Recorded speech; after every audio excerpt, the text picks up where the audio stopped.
Apa yang terlintas di pikiran kalian saat mendengar nama Pulau Kalimantan? Mungkin hutannya yang lebat, berbagai macam ikan langka, buah-buahan, dan masyarakatnya yang ramah. Ya, itulah Kalimantan. Namun di balik keindahan Pulau Kalimantan ada berbagai macam misteri. Kali ini aku akan menceritakan kisah seseorang yang sekarang sudah almarhum. Namanya Sahar, lelaki yang merupakan ayah dari 5 orang anak. Kehidupannya sangat miskin. Di Kalimantan Selatan, dia hanya seorang petani yang menggarap sawah milik orang kaya di desanya. Dan pada saat istrinya hamil anak mereka yang ke-6, Sahar memutuskan untuk pergi merantau ke Kalimantan Tengah untuk ikut temannya menambang emas. Perjalanan mencapai tempat temannya menambang emas itu sangat jauh, bahkan bertaruh nyawa melewati sungai dan jurang. Sampai tahun 2019 tidak ada akses jalan ke sana. Bahkan 1 kilogram gula pasir bisa dihargai 40 hingga 50 per kilonya. Percaya nggak percaya sih? Soalnya Mimin juga pernah ke sana. Jalannya susah banget. Pernah dulu bawa 1 kotak mie instan. Terus pas nyampe sana, mereka rebutan beli 1 bungkusnya 15.000. Tapi setelah itu aku nggak pernah berpikir bahwa makanan yang berlebihan lagi, karena harga yang mahal nggak sesuai dengan perjuangan ngebawanya. Hasil kerja 1 harinya sekitar 500.000. Tapi pernah dulu aku hampir mati jatuh ke jurang pas jalannya licin habis hujan. Kapok setelah itu. Lanjut cerita Sahar. Setelah berbulan-bulan Sahar menambang emas di sana, dia sudah menghasilkan uang yang lumayan banyak. Saat dia pulang ke Kalsel, dia bisa membeli rumah, TV. Zaman dulu nggak banyak orang yang bisa beli TV dan membelikan peralatan sekolah anaknya. Namun kesuksesan itu tidak berlangsung lama, karena suatu ketika lubang tambang emas mereka longsor dan memakan banyak korban. Korban yang meninggal itu adalah yang masih menambang di dalam lubang atau goa buatan mereka. Dan setelah kejadian itu, lubang ditutup secara permanen. Padahal di lubang itulah mereka mendapatkan hasil yang melimpah. Sebagian teman-teman Sahar sudah pulang dan sebagian masih ada di sana sembari mencari kerjaan baru. Suatu sore, saat mereka sedang duduk-duduk di depan rumah kosong yang mereka tempati di pinggir hutan. Setelah kejadian itu, Har, kata orang di sebelah sana itu, ada lubang yang di dalamnya ada emas yang belum pernah disentuh manusia. Katanya, siapapun yang mengambil emas itu bakalan mati, dan emas-emas itu yang akan digunakan untuk biaya pemakaman orang yang ambil emas itu. Ujar Dadang. Memangnya sebanyak apa emasnya? Tanya Sahar mulai penasaran. Kalau ketemu, kata dukun yang pernah ke sana, emas itu nggak habis 5 keturunan. Sangat banyak pokoknya, jawab Dadang lagi.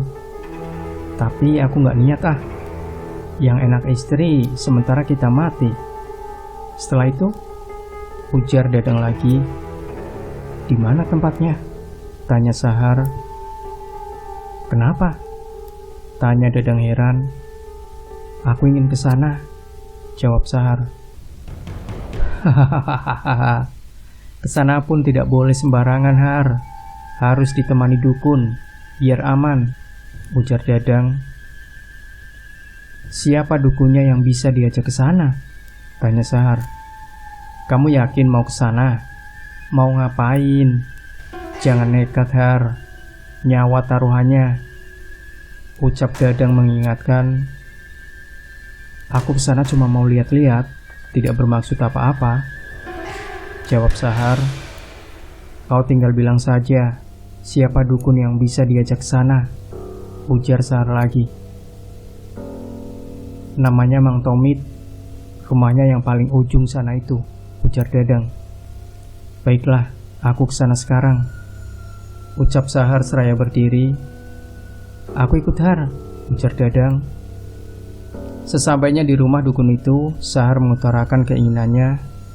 Saya sangat ingin ke sana, Mang. Kira-kira syaratnya apa aja, Mang? Ujar Sahar. Punan merah yang masih perawan, ujar dukun itu. Punan? Ujar Dadang kaget. Ya, tapi kalau memang kau ingin mengambilnya tanpa tumbal punan merah, bisa saja, tapi sebagai gantinya nyawamu, ujar dukun itu. Gila, mau cari punan kemana? Lagian kalau ketemu pun, bisa-bisa kau yang jadi mayat. Mereka itu hidup di hutan, bahkan berpindah-pindah, ujar Dadang sinis. Punan itu suku yang sangat primitif, bahkan mereka masih menganut tradisi leluhur mereka. Jarang yang bisa ketemu sama mereka, terutamanya Punan merah, karena mereka tidak akan mau bertemu dengan masyarakat desa. Bahkan cara berpakaiannya pun hampir sama seperti zaman purba.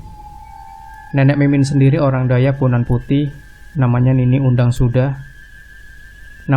Undang sudah liau atau mati, dan mereka itu sangat disukai oleh bangsa gaib. Mimin pribadi gak pernah ketemu orang Punan merah, tapi dulu pernah waktu nemenin orang-orang kemah. Makanan kita hilang dengan tiba-tiba, padahal monyet dan binatang lainnya gak bakalan bisa ambil barang-barang kami karena tersimpan dengan aman, kata tetua suku yang mencuri barang-barang kami, anak-anak pemuda-pemudi Punan. Mereka tinggal di hutan belantara Kalimantan, biasanya berpindah-pindah tempat, supaya keberadaan mereka tidak diketahui masyarakat lainnya.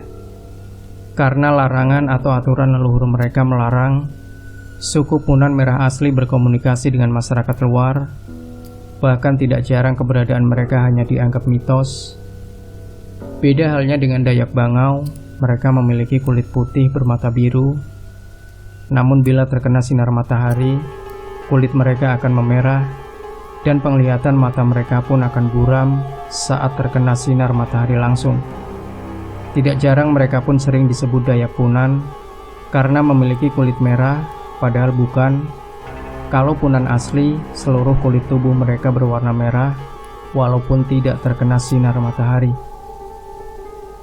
Di pinggir sungai kami pun katanya ada intan sebesar telur ayam kampung, bisa diambil dengan cara menyembelih Punan merah tepat di atas tanah berintan itu. Tapi cara menemukan mereka pun sangat sulit dan bertaruh nyawa, karena mereka juga dikenal sebagai makhluk tangguh penghuni hutan. Oke, lanjut ke cerita Sahar. Kalau ada kemauan mencari gadis Punan itu, kita pasti akan menemukannya, ujar Sahar semangat. Benar, hanya satu tumbal gadis Punan merah yang masih perawan. Kalian akan menjadi kaya raya, ujar dukun itu. Dadang berpikir keras. Jujur saja, dia pun sangat ingin memiliki harta itu. Namun kalau harus menaruhkan nyawa demi harta, Dadang harus berpikir ribuan kali. Bagaimana, Dang? Tanya Sahar. Aku pikir-pikir dulu lah, jawab Dadang lesu. Apalagi yang kau pikirkan? Ini adalah kesempatan kita untuk mengubah nasib. Kau lihat sendiri kan, hampir seminggu ini kita tidak ada kerjaan, ujar Sahar setengah memaksa. Aku tahu, tapi aku masih ingin hidup, masih ingin menghirup udara, dan tentunya masih ingin bersama anak dan istriku. Kalau diambil sekarang harta itu, maka nyawa kita yang menjadi tumbal. Dan kalau kita berangkat mencari Punan, dan kalau kita berhasil menemui mereka, bisa-bisa nyawa kita yang melayang. Apa kamu tidak berpikir tentang hal itu? Apa kau sudah tidak sayang dengan nyawamu itu? Kalau kita mati, bukan tidak mungkin istri-istri kita menikah dengan laki-laki lain, menghabiskan harta yang kita perjuangkan dengan nyawa, ujar Dadang kesal. Istriku tidak mungkin seperti itu, ujar Sahar. Terserah kau saja, aku besok akan berangkat mencari Punan itu. Walau nyawa taruhannya, aku tidak ingin anak-anak itu hidup dalam kemiskinan terus-menerus, ujar Sahar seraya berdiri. Kau akan berangkat sendirian? Tanya Dadang khawatir. Ya, jawab Sahar singkat. Kau memang keras kepala, Har. Apa kau kira kau akan mampu mengalahkan mereka? ujar Dadang menentang kehendak Sahar. Aku akan melakukan apapun untuk kebahagiaan anak-anakku. Aku tidak ingin mereka hidup susah. Kau tidak tahu betapa bahagianya mereka saat aku mampu membelikan TV dan peralatan sekolah mereka. Aku tidak ingin tawa bahagia mereka hilang karena aku sudah tidak mendapatkan kerjaan lagi, ujar Sahar. Dadang menunduk, dia membenarkan ucapan sahabatnya itu. Baiklah, aku ikut denganmu besok, ucap Dadang lunak. Baiklah, sekarang kita pulang saja, menyiapkan perbekalan besok, ujar Sahar. Mereka pun berpamitan dengan dukun itu. Keesokan harinya, mereka pun berangkat pagi-pagi sekali, masuk ke dalam hutan yang diyakini penduduk sekitar situ adalah hutan yang sering dilewati Punan. Seminggu kemudian, semuanya masih tidak ada hasil untuk pencarian mereka. Bekal makanan mereka pun sudah habis. Kita pulang sajalah, Har. Percuma, sudah 7 hari kita di sini, tidak sekalipun kita bertemu dengan Punan-Punan itu, ujar Dadang. Aku tidak akan pulang, Dang. Kita harus mendapatkan perempuan Punan itu, jawab Sahar. Dadang terdiam sesaat. Lalu kita mau makan apa di sini? Tanyanya kemudian. Kita makan apa saja yang kita temui, jawab Sahar serius. Dadang menghela nafas panjang. Selama beberapa hari mereka memakan buah-buahan hutan dan hewan-hewan yang mereka temui. Hingga suatu ketika, Sahar melihat sekelebat bayangan berlari ke arah sungai. Tanpa pikir panjang, Sahar mengikuti bayangan itu. Dari balik pohon besar, Sahar dapat melihat sosok bertubuh merah sedang minum di sungai itu. Sahar tersenyum senang. Dia yakin pasti sosok itu adalah Punan. Punan merah, namun sayang Punan itu sepertinya laki-laki. Setelah sosok berkulit merah itu pergi, Sahar bergegas menemui sahabatnya Dadang untuk segera mengikuti jejak kaki Punan itu. Jejak kaki Punan itu sangat jelas dan memudahkan mereka mengikutinya. Kau yakin kalau yang kau lihat itu memang Punan? Tanya Dadang kurang percaya. Ya, aku sangat yakin. Ini adalah keberuntungan kita, Dang. Kita tidak boleh menyia-nyiakan kesempatan ini, ujar Sahar. Mereka terus mengikuti jejak itu hingga jauh. Dan tepat di bawah rimbunan pohon besar di hutan, Dadang dan Sahar melihat sekelompok makhluk sama seperti manusia, tapi bertubuh merah. Dan di antara sosok-sosok itu, ada beberapa perempuan muda, cantik, namun berbeda dengan kebanyakan perempuan di desa. Tubuhnya berwarna merah. Mereka tertawa-tawa, dan ada beberapa orang tua Punan yang ikut dalam rombongan mereka itu. Mereka banyak, Har. Kita tidak akan bisa menculik salah satu di antara mereka, bisik Dadang. Tambuk, goblok. Kita jelas tidak akan bisa melawan kelompok mereka. Kita tunggu salah satu perempuan itu menjauh dari kelompok mereka, lalu kita culik, ujar Sahar berbisik. Dadang diam seraya mengangguk. Beberapa saat kemudian, rombongan Punan merah itu pergi. Beberapa orang tua yang sudah tidak bisa berjalan lagi terlihat digendong oleh beberapa pemuda. Mereka berjalan sangat cepat. Hingga beberapa jam perjalanan, mereka terhenti di dekat sungai kecil. Aku sudah sangat lelah, Har, bisik Dadang dengan nafas berat. Sedikit lagi, Dang, kita akan mendapatkan perempuan itu, ujar Sahar. Mereka menurunkan seorang kakek tua dari gendongan salah seorang pemuda Punan itu. Sepertinya orang tua itu sudah mati. Nampak raut wajah rombongan itu sangat sedih. Lalu beberapa orang pemuda menggali tanah itu di sekitar mereka, mungkin untuk kuburan kakek yang mati itu. Ini kesempatan bagus, Dang. Keluarga mereka ada yang mati. Pasti mereka akan berpencar mencari sesuatu yang mereka perlukan untuk penguburan itu, bisik Sahar dengan raut wajah senang. Dadang tersenyum kecut. Beberapa saat kemudian, saat yang lain sedang sibuk menggali tanah untuk kuburan tetua mereka, Salah seorang perempuan hutan itu pergi ke hulu sungai sendirian. Sahar menarik tangan Dadang untuk mengikuti perempuan itu. Mereka melihat perempuan itu menangis di pinggir sungai, jauh dari rombongannya. "Ini kesempatan bagus, Dang," ucap Sahar mengeluarkan sarung dan tali. "Apa kau yakin, Har? Mereka sedang berduka," ujar Dadang menahan tangan Sahar. "Itu bukan urusan kita," jawab Sahar. Sahar menyergap perempuan yang sedang menangis itu dari belakang. Kepala perempuan itu ditutup Sahar dengan kain. Perempuan itu meronta. Sahar hampir kewalahan.